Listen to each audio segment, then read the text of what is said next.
In this video, I'm going to show you the best way to farm money, mag, and XP quickly and efficiently, while also talking about one method that I don't see anybody else talking about online at all. Before we get started, the first thing you want to do is come to your system, go to your settings, system settings, and you want to change the difficulty of the game to easy. Do not change it to the storyteller mode. This will not be reversible, so you will not be able to come back out of this. So just go down to easy at least. This will make fighting the overworld enemies much easier. There are a few things you want to do before we can start farming money in this game. You need to have the merchant archetype, and to do this you need to go talk to Brigida at this location on 612 or beyond. This can be started as early as after the Necromancer takedown main quest line. She should be standing right next to the Igniter shop. You'll need to have a Wisdom Royal Virtue at least level 1 to accept this quest. And the fastest way to do this is to go to this bench here, and for 4 times, that's 2 days and 2 nights, you want to rest here.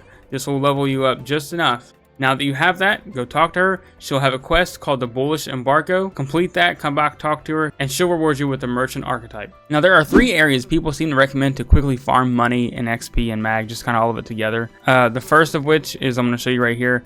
You want to go to the Tradia Desert. The reason why we come here is because it's a really big open area, and the sandworms here continue to respawn over and over again. So you don't really have to come back in this little spot here to refresh. And I'm sure you've already seen this, so I'm just going to go over this briefly. But as you can see, each worm gives me about 420 money every time you take one out. But there are birds here. There are also wolves here, you can see.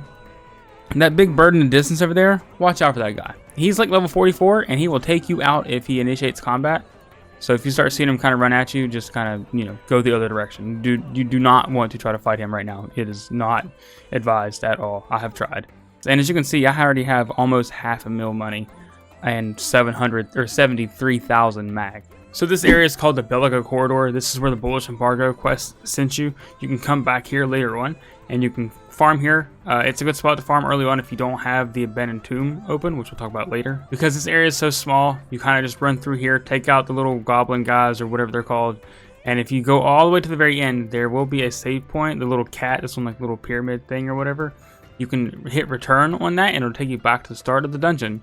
And then you can just go back in and clear the whole thing out again, and then go back to the start and just rinse and repeat that over and over again as much as you want. That's pretty good this early on. I spent a lot of time here before I unlocked the Abandoned Tomb in the next city. So I recommend doing this if you don't have that yet and you want to farm before you get to the next city. You can do that. Personally, I recommend doing that because some of those fights can be a bit challenging. So this is a good spot to farm, I think, early on. Now, the next area you want to go to and farm, that seems to be the best place or the most efficient place early on to grind and level up, is the Abandoned Tomb. So the reason why this place is really good is because how fast you can do this and how much of a group of enemies there are, like almost right at the front door. So when you first go in here, there will be a chest here that if you open and you haven't opened yet, just be ready for a surprise. I'll say that, and just in case you haven't done that yet, don't want to spoil it for you.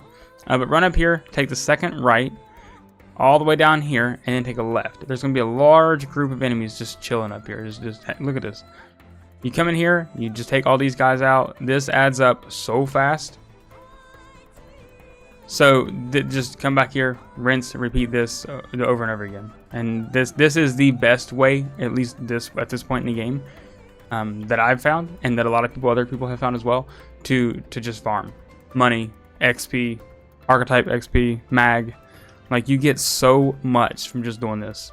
Now, while farming, you will also get these items, part of the exchange. You can sell these for money. You don't get a lot, I've noticed, for this. It's not anywhere near as much as it would be if you just farmed the enemies, but it is a nice little bonus to add on to it. So make sure you're selling your junk. So I mentioned at the start of the video a method of farming that I don't see anyone else talking about, and that method is simply to just farm wherever, whenever is convenient for you.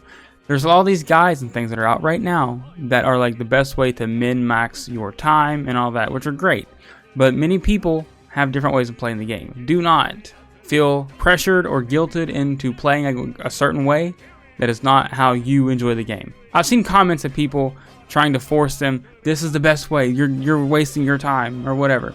That's fine. If they want to play that way, play that way. If you're exploring and you see an area that's like, ooh, I want to do this, do that. Have at it. If you see a red crystal in a zone be sure to farm there for a minute if you want to. That's a good spot. Just hang out there. This farming method with the merchant really works anywhere in the game because how it's built and how it's set up. So just have fun with it, man. With that being said, if you want to know what archetypes are the most useful in early game, check out this video here. Spoiler alert, it's the mage.